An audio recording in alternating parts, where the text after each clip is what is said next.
지금은 아는 것이 힘이다. 시간입니다.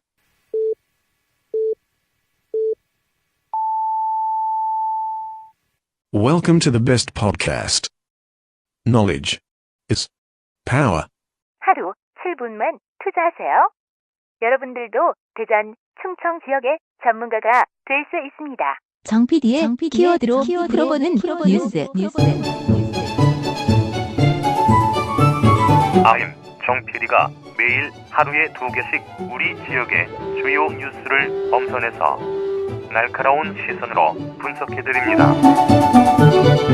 지금 카카오톡에서 아는 것이 힘이다를 친구 추가하시거나 팟빵이나 유튜브, 페이스북에서 아는 것이 힘이다를 검색해주세요.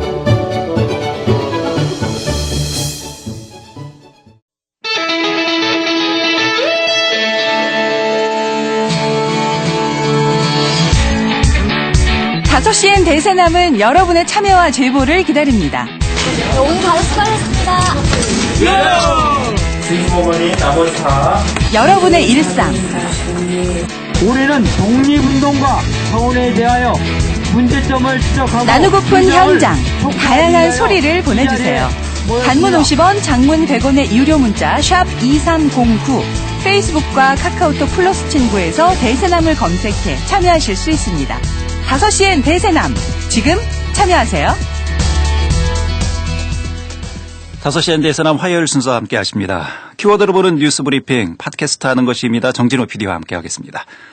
어서 오세요, 정 PD. 네, 안녕하십니까. 정진호입니다. 예, 첫 번째 키워드는요? 네, 첫 번째 키워드는 to be or not to be로 정해봤습니다. 사느냐 죽느냐 이것이 문제로다. 네, 잘 아시는군요. 지난주 뉴스 브리핑에서 도심 속의 핵공단이라는 키워드를 가지고 이제 전 세계에서 그 유래를 찾아보기 어려운 도심 한복판 속의 원자로인 한국원자력연구원의 하나로 원자로의 위험성에 대해서 좀 말씀드린 바가 있었었죠. 예. 얼마 전 이곳에서 하나로 원자로와 200m도 떨어지지 않은 곳에서 불이 나서 모두를 깜짝 놀라게 됐었는데, 예. 화재는 지난 1월에도 발생해서 올해만 벌써 2차례 화재가 발생했었다고 합니다. 이런 와중에 국가과학기술연구회 원광현 이사장이 원자력연구원이 도심 속에 있어서 연구를 확장하거나 강화하는 것이 힘들다면서 이를 해소할 방안을 고민하는 중이다 이렇게 밝혔다고 합니다. 예. 즉 하나로 원자로를 포함하여 일부 연구 기능을 대전이 아닌 타 지역으로 이전할 수도 있다는 그런 가능성을 열어두었다 이런 뜻으로 해석이 될 수도 있을 것 같습니다. 예, 원자력과 관련해서는 분명히 이제 경제성은 있습니다만 또 안정성 측면에서 문제가 있다라는 주장도 있기 때문에 이게 상당히 양면성을 같이 봐야 되는 그런 문제이지 않을까 싶어요. 네, 그렇습니다. 그런데 이 핵 연구나 핵 발전의 그런 찬반 여부를 떠나서 말씀드렸던 바와 같이 이런 시설이 도심 한가운데에 있다는 것은요, 아무리 좋게 생각해 본다고 할지라도 좀 납득이 잘 안 가는 일입니다. 예. 이게 위험시설이니까 보통은 지질이 좀 안정적이고 또 바닷가 근처에 위치해 있지 않습니까? 근데 이제 대전의 경우는 원자력연구원 바로 앞에 관평동 테크노밸리 대단히 아파트 밀집 지역이 있습니다. 이에 대해 핵 재처리 실험 저지 30km 연대 등 일부 시민단체들은 연구원 이전이 중요한 게 아니라 한국원자력연구원의 부실한 폐기물 관리나 각종 사고에 대한 은폐, 축소 관행 이런 것들이 좀 철폐돼서 시민들 불안감을 좀 해소하는 게 근본적인 대책이다 이렇게 이야기하고 있습니다. 예, 안전과 관련해서는 아무리 강조해도 지나치지 않지요. 네, 그렇습니다. 그런데 어제 오늘 뉴스에서 제가 좀 이상한 지점을 봤습니다. 예. 대전 지역의 한 지상파 방송에서 이 문제에 대해서 뉴스에서 다뤘었는데요. 이 뉴스가 끝난 바로 이어서 방사성 폐기물의 지역 자원 시설세가 신설될 전망이라는 그런 뉴스 리포트가 나왔습니다. 예. 이에 따라 대전시는 원자력연구원의 핵 폐기물 보관으로 한 해 약 120억 원의 세수를 확보할 것으로 기대한다. 이런 언급과 함께 뉴스가 나왔었습니다. 예. 글쎄요. 안전 문제 때문에 이전해야 된다. 이런 뉴스와 그리고 이 원자력연구원 때문에 120억 원의 세수가 들어올 것이다. 이런 뉴스가 같이 차례로 나왔다면 어떻게 이해해야 될까요? 네, 좀 그렇죠. 들으시는 분들도 각자 해석이 있으실 것 같은데요. 예. 그 보는 시각에 따라 다르겠지만은 그 원자력 연구원이 대전을 떠날 수도 있대. 근데 새로 120억의 세수가 거칠 수 있다는데, 그럼 못 떠나게 막아야 되는 거 아니야? 뭐 이런 그 식으로 생각을 유도해 볼 수 있다. 이런 해석도 좀 가능할 것 같고요. 그래서 오늘 키워드를 투비와 나투비, 예. 사느냐 죽느냐로 정해 보았습니다. 그 아무리 한 해 세수가 많이 거칠 수 있다고 할지라도 그 전 세계에서 유래를 그 찾아보기 힘든 그런 도심 한복판 속의 그 원자로는 다시 한번 말씀드리지만은 아무래도 쉽게 납득이 가질 않습니다. 예, 안전과 생명은 그 무엇과도 바꿀 수 없는 중요한 가치지요. 네, 그렇습니다. 예. 두 번째 키워드는요. 두 번째 키워드는 외상 정책으로 정해봤습니다. 외상 정책이요? 네네. 어떤 의미죠, 외상? 공짜를 말씀하시는 건가요? 네, 김현선 아나운서께서 또 오프닝에서 말씀을 하신 바가 있는데요. 예. 그 여러 논란 끝에 민선 7기 첫 교육정책 과제로 대전시와 그 대전시 교육청이 중고등학교 신입생 무상교복을 실시하기로 합의했던 바가 있었었죠. 예. 그런데 대전시 교육청이 내년 예산에 무상교육 예산을 한 푼도 반영하지 않은 것으로 드러났다고 합니다. 예, 그러니까요. 지난 10월에 이 대전시와 대전 교육청이 대대적인 그 홍보를 했었잖아요. 네, 서로 맞습니다. 이와 관련해서 합의를 했다 해서. 네, 그 다른 시도에 비해서는 좀 많이 늦은 감이 있었지만은 그래도 드디어 이제 대전의 교육복지도 다른 시도와 좀 비슷해지는구나 뭐 이런 기대감을 좀 갖게 했었었는데요. 대전시 교육청과 대전시가 그 무상 교복 예산으로 84억 원을 부담하기로 했지만 대전시 의회에 제출한 내년 예산에는 이 항목이 전혀 없는 것으로 확인되었습니다. 예. 그 이에 대전시 교육청은 무상 교복을 실시할 근거인 그 조례 제정 논의를 아직 못해서 이 비용을 추가 경정 예산대에나 넣겠다 이런 입장을 밝혔다고 합니다. 예, 일정이나 절차의 문제가 아니고 의지의 문제가 아닐까 이렇게 지금 보는 시각들도 많이 있잖아요. 네, 그렇습니다. 예, 그리고 또 관련해서는 또 학생이나 학부모들, 교복 업체들도 큰 혼란이 있을 수밖에 없고요. 네, 그렇습니다. 당장 내년 3월이면 새학기가 시작되는데요. 그래서 이제 우선은 급한 불부터 끄자는 심정으로 몇 가지 안들이 좀 제시되고 있습니다. 예. 그 우선은 기존처럼 그 학부모들이 먼저 부담을 해서 교복을 구입하고 난 뒤 나중에 이제 추경 예산이 나오면은 이를 학부모들께 돌려드린다 뭐 이런 안인데요. 그렇게 되면은 이제 비록 나중에 받는다 할지라도 당장의 학부모 부담에는 큰 변화는 없는 셈이 되겠죠. 예, 뭐 교육청이 어떻게 보면 학부모들한테 일단 돈을 값을 받는 거네요. 네. 그리고 또 하나의 안이 있는데요. 예. 그 학부모에게 손 벌리는 상황이 아무래도 좀 부담스럽겠죠. 그래서 교육청이 이제 교복 업체에다가 당신네들이 먼저 교복을 줘라. 그럼 몇 개월 뒤에 우리가 갚겠다. 뭐 이른바 외상하는 안이 있다고 합니다. 예. 이건 대전시 교육청 담당 장학관이 한 언론과의 인터뷰에서 이렇게 밝혔다고 합니다. 예, 참 일을 복잡하게 만드네요. 쉽게 처리할 수 있었던 문제를. 네. 근데 이게 또 더 문제인 것은요. 예. 그 아직 조례가 제정되지 않았다고 했잖아요. 근데 조례 관련해 갖고 이거를 교복을 현물로 줄 것이냐, 그러니까 교복으로 줄 것이냐, 아니면 돈으로 줄 것이냐에 놓고도 각계의 그 의견 차이가 굉장히 큰 상황입니다. 만일 조례가 이제 교복으로 줘야 된다 이렇게 제정이 된다면요, 이런 외상 거래 이거는 법 위반이 되기 때문에 더욱더 난감한 상황이 될 수밖에 없을 것 같습니다. 예. 그 말씀하셨던 것처럼 이런 상황을 보면서 결국 교육복지에 대한 대전시 교육청의 철학을 좀 엿볼 수 있지 않는다 이런 생각이 들어서 좀 마음이 많이 씁쓸합니다. 예, 키워드를 보는 뉴스 브리핑 팟캐스트 하는 것입니다. 정진호 PD였습니다. 수고하셨습니다. 고맙습니다. 당신은 오늘 몇 가지 범죄를 저지르셨나요? 김우찬 변호사의 어마무시한 법. 우리가 알지 못하는 사이에 저지르고 있는 각종 범법 행위들에 대해 김우찬 변호사가 유쾌하게 이야기해 드립니다. 지금 카카오톡에서 아는 것이 힘이다를 친구 추가하시거나 팟빵이나 유튜브, 페이스북에서 아는 것이 힘이다를 검색해주세요.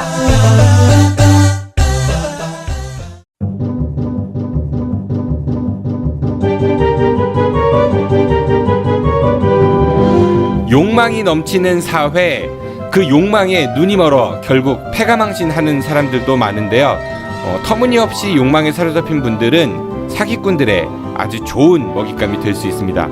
이 방송이 청취자 여러분들께 작은 도움이 되었으면 좋겠네요. 사기와의 전쟁 오신 걸 환영합니다.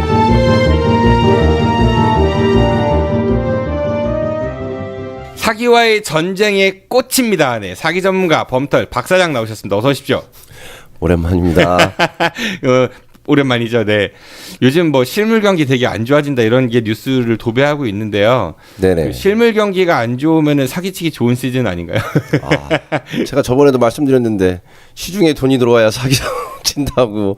실물 경제가 안 좋으면 사기꾼들도 삶이 피폐합니다. 그렇긴 한데 실물 경제가 안 좋기 때문에 사람들이 뭔가 새로운 투자처를 찾으려는 그런 욕망이 막 불타오르니까 더 솔깃하거나 뭐 이럴 수도 있지 않을까 싶어가지고. 그럼 사기꾼도 이제 부익부 빈익빈이 있는 거죠. 본인은 그러면 빈익빈? 저를 어떻게 보시고 범털인데. 네, 알겠습니다. 그리고 중돌보의 최고의 주당, 한잔해! 이묘인 기자 나오셨습니다. 어서 오십시오. 안녕하세요. 본인 호흡 마음에 드세요? 내가 오늘 정한 건데, 한잔해! 저 그런 이미지 안 할 거예요, 이제. 그럼 뭐 하실 거예요? 어떤 이미지 할 건데? 두 잔에? 한 잔만 더, 뭐 이런 거? 아니, 열심히 기사 쓰겠습니다. 네, 그래요. 열심히 기사 쓰시고, 이따 끝나고 한잔 하실 거죠? 이번 주에 술 약속 며칠 있어요? 이번 주 내일 있고요. 일단 오늘도 있고. 네. 감사합니다. 네. 오늘은 우리가 이제 사기와 전쟁에서 부제를 이렇게 정해봤습니다. 침묵에서 사기까지. 그래서 각종 계모임 사기 관련한 이야기를 좀 해보려고 하는데, 뭐 최근 뉴스에서 그 마이크로닷 뭐 부모의 뭐 사기 행각 이런 것들이 많이 나오고 그랬던 것 같아요. 사실 저는 박사님 마이크로닷이 누군지 아세요? 저 모르는 몰랐습니다. 이름이 왜 마이크로닷이야? 저도 모르겠습니다. 네, 이름이 마이크로닷이고 가수예요, 이분? 네. 제가 어렸을 때 최연소 힙합 듀오로 나왔던 지금 되게 돈 많은 도끼 혹시 아세요? 네, 알죠. 도끼. 도끼랑 같이. 잠깐만. 도끼요? 스펠링은 D-O 저는 모릅니다. K-E예요. 네. 한글로 쓸 때는 도끼라고 씁니다. 우리 네. 그 도끼 망치 네. 뭐 이런 도끼 네. X 영어로. 네. 네. 그 친구가 근데 그렇게 돈이 많더라고요. 도끼가요? 네. 작사 작곡을 마이크로닷하고 무슨 해서 관계가 있어요? 어렸을 때 10대 초반에 둘이 같이 힙합 듀오를 했어요. 도끼하고 네. 마이크로닷하고 둘이 네, 힙합 네. 듀오를 했는데 네. 도끼는 되게 부자다. 도끼는 이제 나중에 커서 음악을 계속하면서 자기가 곡을 쓰고 그 저작권료 수익이 되게 많이 벌었고 공연도 많이 하고 해서 부자가 됐고, 마이크로닷은 한동안 좀 뜸했다가 최근에 이제 힙합 경연 프로그램 통해서 나오고 뭐 예능 낚시하는 그럼 거 어쨌든 나오고. 마이크로닷은 도끼보다는 부자가 아닌 거죠. 그거는 뭐 모르죠. 같아요. 잘, 네. 기자님 도끼 잘 아세요? 뭐 갑자기 진행을 해? 네. 소개 좀 시켜주시라고. 요즘 실물 경기가 어려웠어. 예전에 유명한 분이 있어. 도끼로 이마 까라고. 아이고. 근데 그 마이크로닷 부모님이 무슨 사기 행각을 하고 잠수 탔다 뭐 이런 게 있어요? 네, 최근에 많이 나오고 있는데 마이크로닷이 방송 활동을 되게 활발히 하면서 마이크로닷의 부모에 대한 얘기를 당시에 과거에 사기 피해를 당했던 분들이 저 마이크로닷 그 사람 아들인데 하면서 저렇게 돈 요즘 많고 잘 지내? 하면서 과거의 사건이 다시 회자되고 있는 건데요. 그러니까 이번에 사기친 게 아니라 네. 예전에 마이크로닷 부모한테 내가 사기 피해를 당했는데 지금 보니까 아들 저렇게 잘 나가는데 이렇게 됐다는 거죠. 그리고 마이크로닷 부모들이 지금 뉴질랜드에 있는데 뭐 마이크로닷이 집도 사주고 되게 잘 지내고 식당을 운영하시는데 잘 되고 있는 것 같으니까 과거에 내 돈, 내가 날린 돈 이런 것들 사기 피해자들이 지금 다시 뭐 이렇게 행동을 준비하고 있다고 합니다. 이 사건에 대해서 조금 말씀을 드리면요. 1998년 지금으로부터 20년 전인데 1998년 네. 이묘인 어린이 7살 때 제가 초등학교에 입학하던 해인데요. 네. 충북 제천 송악면이라는 동네에 당시에 마이크로닷 부모가 젖소 농장을 운영을 했다고 해요. 젖소 농장이요? 네. 네. 근데 이 규모가 상당히 컸고 수십억 원대 돈을 빌려서 대형 젖소 농장을 운영을 했다고 해요. 네, 당시 IMF 여파로 사료비 상승 등 부채가 쌓여서 소랑 농기계 같은 모든 재산을 처분하고 해외로 갔는데요. 당시에 피해액이 20억 원 가량이라고 현재 20년 전에? 네, 20년 전에? 추산되고 있습니다. 그때 당시에 이제 마이크로닷 부모가 그 젖소 농장을 할 때 연대보증 형식으로 주변 사람들한테 이제 도움을 많이 받았는데 결국에 그런 거를 다 남은 사람들이 이제 해결을 하게 됐던 거거든요. 네. 그러니까 마이크로다 부모님이 이제 젖소농장을 했는데 네. 20억 원 가량의 투자를 받고 뭐 네. 사업을 하다가 이게 IMF 때 사료값 올라가지고 다 처분하고 이제 자기만 떴다. 네. 근데 이제 그 투자에 대한 연대 보증을 주변 분들이 하셔가지고 그분들이 대신 갚아줬다 뭐 이런 얘기인 거죠. 네. 당시에 한 피해자는 어떤 매체 인터뷰에서 고등학교 동창이자 제천 송악면에서 젖소 농장을 운영하던 동종업계 친구였던 마이크로닷 부친이 20년 전 축협으로부터 대출을 받는다기에 보증을 서줬는데 나뿐만 아니고 여러 사람을 연대 보증인으로 내세워 6, 7억 원 가량의 돈을 대출받은 후 1998년 5월 야반 도주를 해버렸다. 당시 자신이 키우던 젖소까지 모두 팔아 현금화한 후 도망쳤다고 주장하고 있습니다. 재질이 안 좋네요. 그분 생각나네. 대전에 이제 라는 그 영어학원이 있었어요. 유아들이 주로 다니는 그 원장 같은 경우도 예전에 이제 1년치 수업료 다 받아놓은 다음에 그거 들고 그 학년 초에 받는 거죠. 그러니까 연초에 이제 날라가지고 그 강사들하고 이런 분들 급여도 하나도 못 받고 문제가 된 적이 있었거든요. 갑자기 생각이 나네요. 네, 뭐 그런 거랑 비슷한 결로 보시면 되고요. 또 마이크로닷 당시 박사님 그런 거 해본 적 없어요? 저는 도저히 빠져나갈 수 없는 100% 사기라서. 그쵸. 이런 경우는. 네. 또 마이크로닷 어머니는 당시에 제천 아파트 한 채 가격이었던 2,500만 원을 비롯해서 뭐 개돈을 당시 개를 운영을 하셨나 봐요. 개주였는데 개돈을 모두 갖고 도주했다는 그때 이야기도. 같이? 네. 야, 제가 가족들이 다 같이. 사기꾼이지만 정말 재질이 안 좋은 사기꾼인데요. 이게 너무 대놓고 사기 아닌가요, 사장님? 그렇죠. 네. 그렇게 해갖고 외국으로 떴고 그분들은 나름 잘 살고 있는 것 같아 보이니까 이게 그때 당시에 피해보신 분들이 문제 제기를 하고 있는 거군요. 그쵸. 그동안 본인들은 되게 빚을 갚으면서 힘들게 살았는데. 그렇죠. 마이크로닷이나 마이크로닷 부모들 외국에서 다 잘 살고 있네? 라고 하니까, 네. 속상합니다. 네. 지금 뭐 말씀 중에 이제 개모임 얘기를 하셨어요. 마이크로닷 어머니께서 이제 개주였는데. 네. 돈을 들고 이제 날랐다, 뭐 소위 뭐 그런 얘기를 하셨는데 우선 뭐 청취자분들 중에서도 개모임을 하시는 분들도 있고 안 하시는 분들도 있겠지만 이게 뭐 친목계 흔히 얘기하는 그러니까 서로 친해지기 위한 여러 종류의 사람들이 모여가지고 그런 개도 있고 아니면 이렇게 목돈을 만들기 위한 그런 개도 있잖아요. 박 사장님은 개 혹시 하세요? 했었죠. 그럼. 돈을 내는 개를 하셨었나요? 그렇죠. 2부계, 뭐 3부계 이렇게 해서 개를 하죠. 개돈도 받아보셨고요? 그럼요. 저는 근데 다 개돈 냈어요. 그런 눈으로 쳐다보면 안 돼. 네네네. 아니 저희 어머니도 개는 하시는데 네, 이런 건 아닌 것 같고요. 네. 개는 근데 친목개든 아니면 돈을 목적으로 하는 개든 투자를 목적으로 하는 개든 사람의 심리를 이용하는 모임이라고 보면 되는데 개주가 도망을 치면 사실 그건 방법이 없습니다. 그러니까 친목계 같은 경우는 돈이 많이 안 모이니까 사실 뭐 개주가 돈 들고 뭐 그건 개주가 아니고 총무 보통 이런 얘기 그렇죠. 하죠. 예, 그건 총무죠. 예. 네. 뭐 우리도 영어 모임 하잖아요. 총무. 네, 저 임총무입니다. 네. 근데 그거 말고 이제 개돈 붙는 거, 목돈 받으려고 아까 뭐 2부계? 3부계 네. 그런 게 이제 그런 종류인 거죠? 네, 맞습니다. 예. 2부계는 뭐 이자가 이제 2부면 20%인가요? 그렇죠. 예. 연리 20%인 그렇죠. 거죠? 연리 20%. 3부계는 연리 30%. 근데 내는 돈은 똑같은데 어떻게 그렇게 이자를 붙일 수 있어요? 내는 돈이 예를 들어서 1,000만 원짜리 2부계를 20명이 한다. 그러면 50만 원씩 20명이 내면 1,000만 원이 되죠. 그렇죠. 한 그죠? 번에. 그러면 개주가 있어요. 개주는 그러니까 총무인 거죠, 개주가? 그렇죠. 총무인 거죠. 돈을 모으는 사람. 돈 관리하는 사람. 돈 관리하는 사람. 20명한테 50만 원씩을 걷죠. 이제 처음에.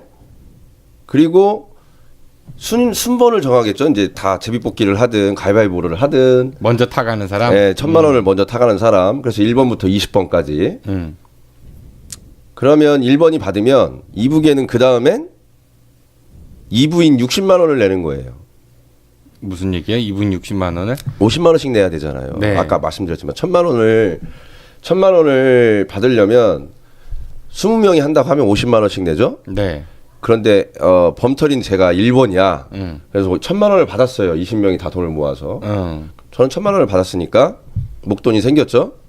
그럼 이제 두 번째 달에 모일 거 아니에요. 네. 그때는 저는 60만 원을 내는 거예요. 그러니까 다른 사람들은 50만 원 내는데 그렇죠. 다만 먼저 받았다는 이유로. 그렇죠. 그게 2부계라고 했잖아요. 예를 들어 3부계면 3부니까 30%. 30%. 그럼 50만 원에 30%는 그럼 나는 계속 앞으로 그 끝날 때까지 60만 원을 내야 그렇습니다. 되는 거예요. 예. 받은 사람은 목돈을 어딘가에 급히 쓰기 위해서 목돈을 받았으니 이자를 내는 거고. 그럼 순번이 뒤로 가면 뒤로 갈수록 받는 액수가 커지겠네요. 그렇죠.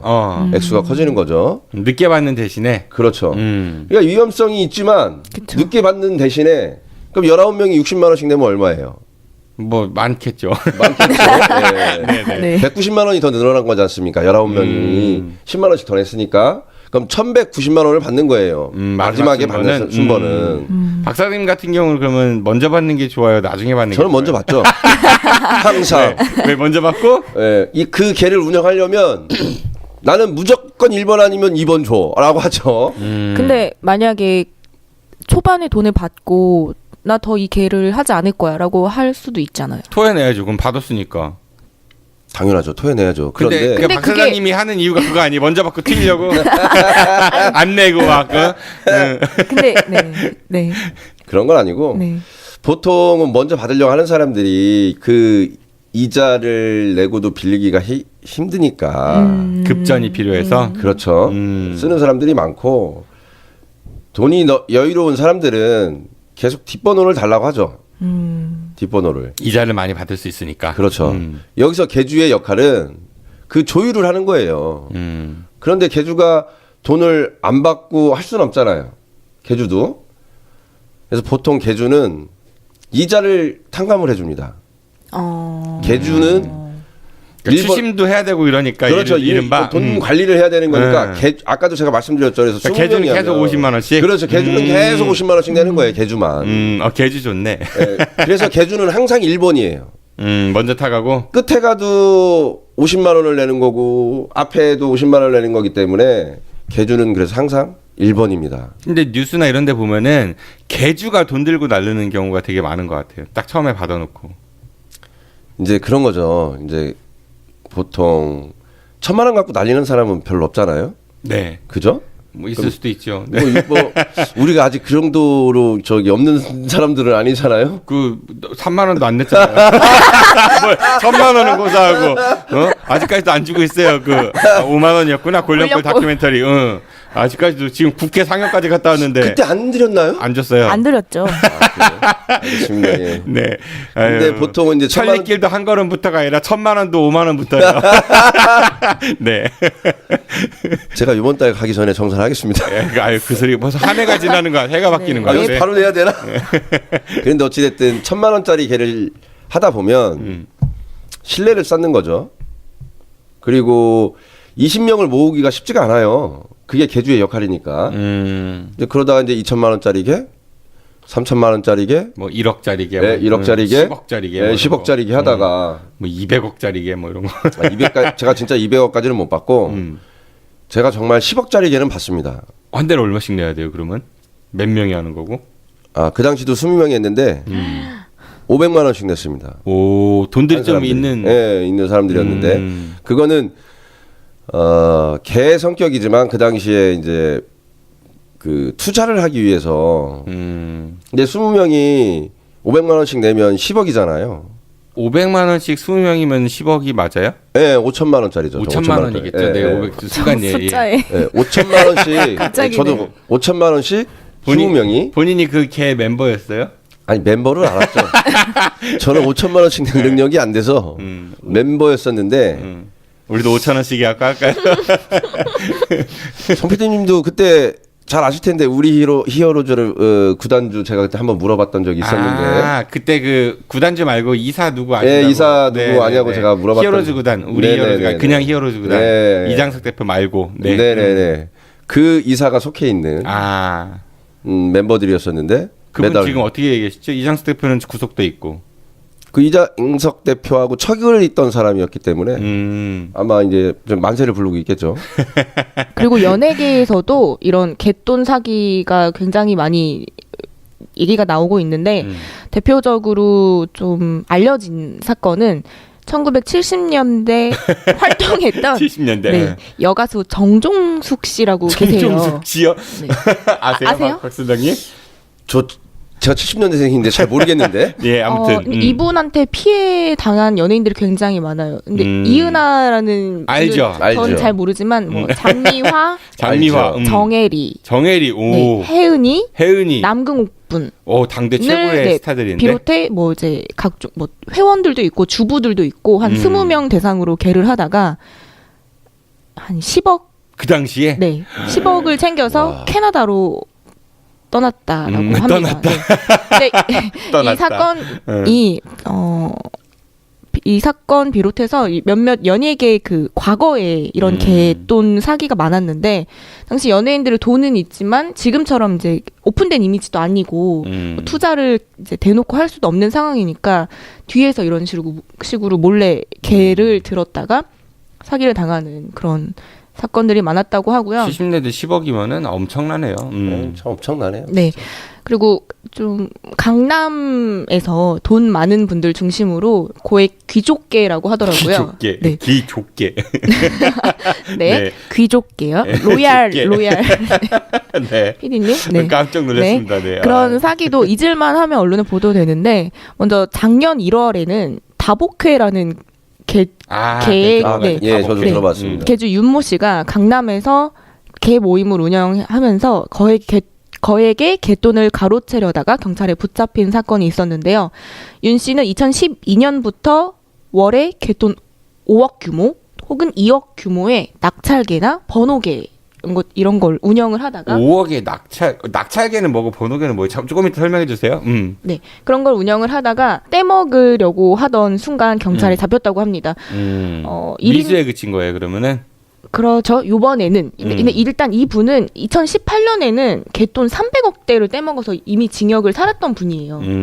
그러다 작년에는 이제 경찰에 가로채려다가 잡혔고 당시 이 개에서는 개원 한 명당 월에 1,400에서 3,100만 원까지 고액을 갯돈으로 낸 국내 최대 규모의 개로 현재까지 파악이 되고 있고요. 국내 1,800만 원 아까 그 5천만 원 개도 있었는데 국내 최대 규모가 파악이 제대로 안 된 거 아니야?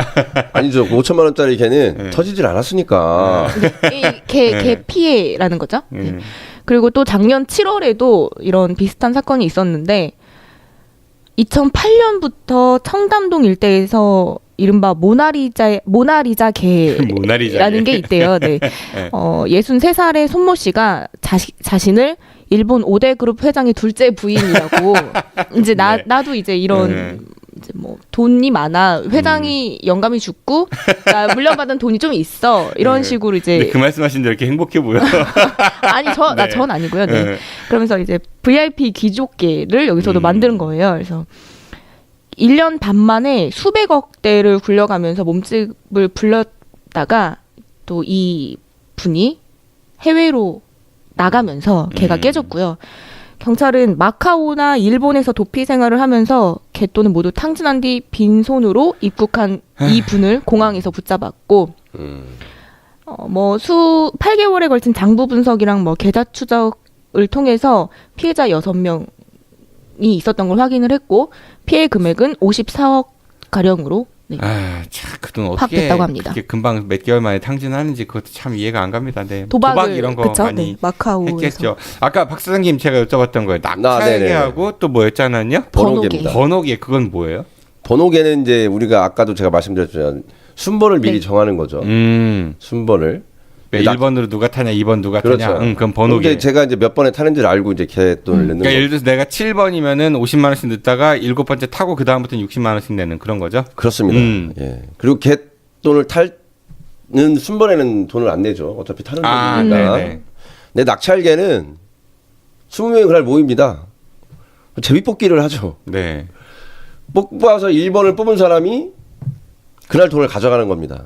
그것까지는 번호랑 같은 거 아니에요? 아니죠. 이제 그 다음 달에도 20명이 모일 거 아니에요. 또 19명이 모여서 이제 번호 뽑기를 하죠. 한 명은 가져갔으니까 돈만 갖고 오는 거고.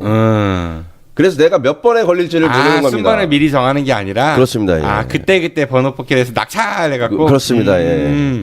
그게 근데 그렇게 낙찰계가 낙찰계는 뒤로 갈수록 더 위험하겠네요. 그러면은 안 나오고 그럼 어떻게 해요? 그게 그래서 낙찰계가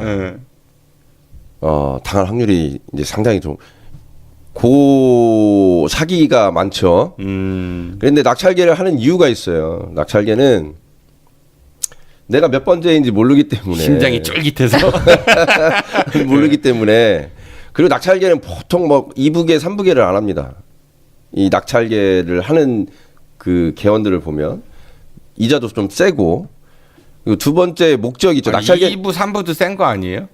걔는 원래 보통 우리 그 이렇게 일반 평민들은 1부계, 1부계 뭐 0.5부계 이런 거 하지. 2부계도 센 거예요, 사실은. 근데 낙찰계는 투자를 목적으로 하는 개들이 많기 때문에 뭐 5부계 막 이래요? 10부계 이래요? 아니야. 더 센 것도 봤어요. 아, 정말? 네. 그러니까 예를 들어서 목적을 정합니다. 야, 우리가 금을 투자를 하자. 금을 투자를 하는데 금이 한 달에 변동, 뭐 일주일에 변동, 하루에 변동이지 않습니까? 그 변동을 가지고 낙찰을 하는 겁니다. 그럼 내가 다음 달에 사실 얼마를 낼지를 몰라요. 변동 그렇지만 뭐 그게 막 30% 40% 왔다 가지는 않겠죠. 그러면 잠깐만요. 그럼 돈으로 내는 게 아니라 금으로 내는 거예요? 아니죠. 그게 아니라 금의 시세를 따라서 돈으로 환전을 해서 내는 거죠. 목적을 금으로 뒀어요.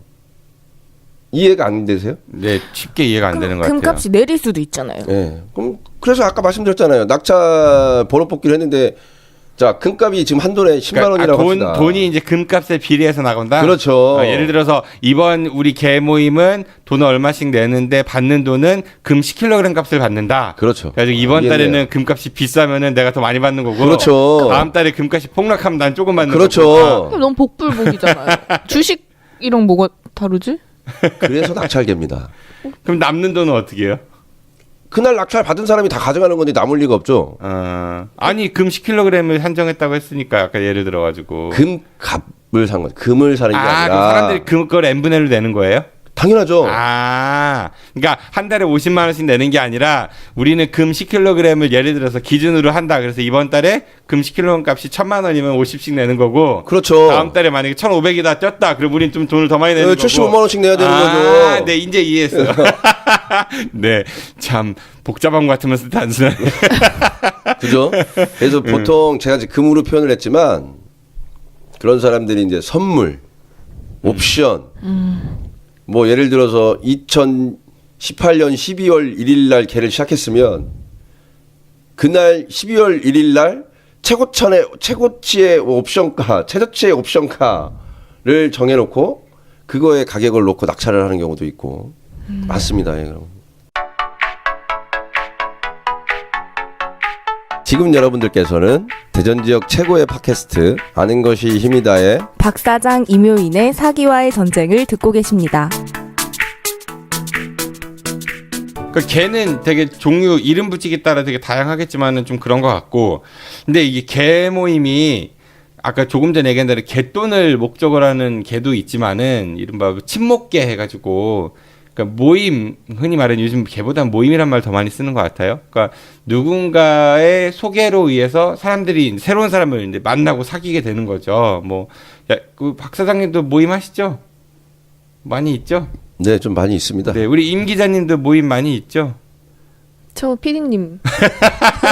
예를 들어가지고 저는요? 네, 여기 사기팀 뭐 이런 그분이 몰랐던 사이인데 저를 매개해갖고 이제 아시게 됐어요. 네. 그리고 이제 친목이 쌓이고 이제 사귀게 됐어요. 여기서 사귄다는 얘기는 그 의미입니다. 네, 아니고요. 되게 표정이 되게 싫어했어. 네. 네, 그런데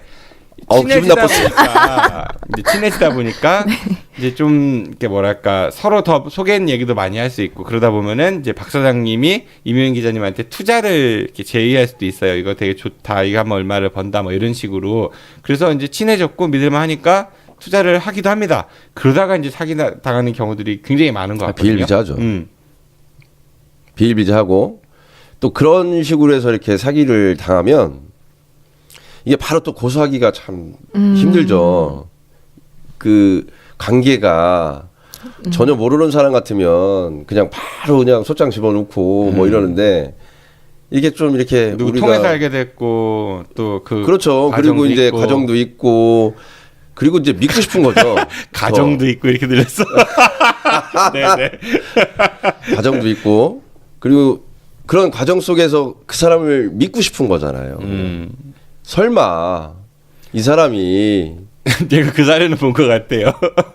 제가 박 사장님 그 사례는 본 것 같아요. PD님은 가만히 계시고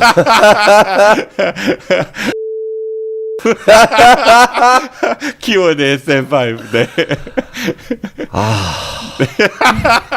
갑자기 한숨이 네. 계속 하시죠. 네. 목이 매.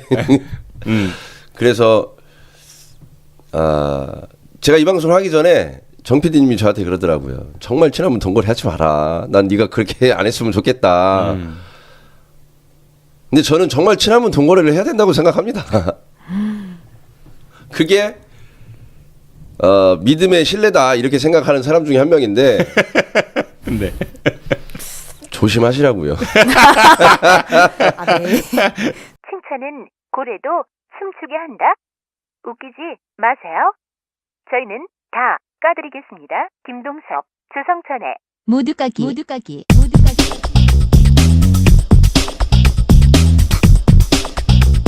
6.13 지방선거에서 무모하게 구청장 선거에 나갔다가 처참하게 떨어진 두 남자. 더불어민주당 소속 전직 대전광역시의회 의원 김동섭 박사와 자유한국당 소속 조성천 변호사가 각자의 시각에서 대전광역시의 정책과 정치권에 대해 까드립니다. 지금 카카오톡에서 아는 것이 힘이다를 친구 추가하시거나 팟빵이나 유튜브, 페이스북에서 아는 것이 힘이다를 검색해주세요. 네, 이렇게 해서 오늘은 각종 계모임을 통한 사기 수법과 사례들에 대해서 이야기를 좀 나눠봤습니다. 사람이 사람을 만나는 거는 자연스러운 현상인 것 같아요. 신뢰 관계를 쌓아가는 것도 사회생활함에 있어서 굉장히 중요한 부분이기도 하고, 근데 이 돈이 개입되면 큰 문제들을 많이 야기하는 것 같거든요. 이런 사기 피해를 예방하려면은 어떻게 해야 될까요? 제 생각은 그렇습니다. 아까도 말씀드렸지만 그건 아까 그냥 말씀드린 거고, 되도록이면 믿는 관계는 돈을 빌려주는 것보다 내가 갖고 있는 한도 내에서 그냥 줄 수 있는 사이를 만나는 게 좀 줘봐요. 5만 원 좀 줘봐요. 아유, 1년이면 이자가 얼마야. PD님이 이자 계산을 하고 계시네. 그랬으면 좋겠고, 청취자분들도 그런 뭐 계모임이든 친목 모임이든 그런 모임들의 그 사람 관계 속에서는 되도록이면 사람 관계만 하는 게 전 좋을 거라고 생각합니다. 네, 저도 좀 비슷한데요. 사람 관계를 잘 유지하면서 뭐 요즘 저금리 시대다 보니까 신분이나 신뢰를 통해서 이자를 더 받으려는 그런 심리 때문에 갯돈 사기가 많이 일어나는 것 같은데, 좀 그런 욕심을 버리고 인간관계, 사람에 좀 주목하는 그런 모임, 건전한 모임, 그런 만남을 가졌으면 좋겠습니다. 목적이 있는 그 돈 투자는 저는 괜찮다고 생각을 해요. 그러니까 임 기자님한테도 제가 어떤 모임을 하자고 제의를 얼마 전에 드린 적이 있었잖아요. 그렇죠. 그런 네네. 뭐 건전함? 그게 이제 어떤 돈을 불리자 이런 것들이 아니라 어떤 목적을 가지고 하는 그런 거는 뭐 그렇게 나쁘지 않다고 생각을 합니다만은, 돈을 벌기 위한 돈 투자 이런 것들은 사실은 친한 사람들하고 하는 것보다는 전문가의 도움을 받아서 하는 게 더 낫지 않을까, 그런 후자의 말씀은 제 도움을 받으시면 되고요. 생각이 저는 개인적으로 들고, 일확천금은 없다라는 거. 그러니까 일확천금은 내 인생에서는 결코 일어나지 않는다라는 생각을 가지고 계시면은 아무래도 손해본 느낌도 덜하고, 근데 좀 덜 억울하시고 덜 그 헛된 꿈을 덜 꾸시지 않을까, 이런 생각이 드네요. 네, 오늘 고생들 많으셨습니다. 두 분 나와주셔서 감사합니다. 안녕히 가십시오. 감사합니다. 저도 이만 물러가겠습니다. 지금까지 진행의 정진호였습니다. 청취해서 고맙습니다. 안녕히 계십시오. I'll be back.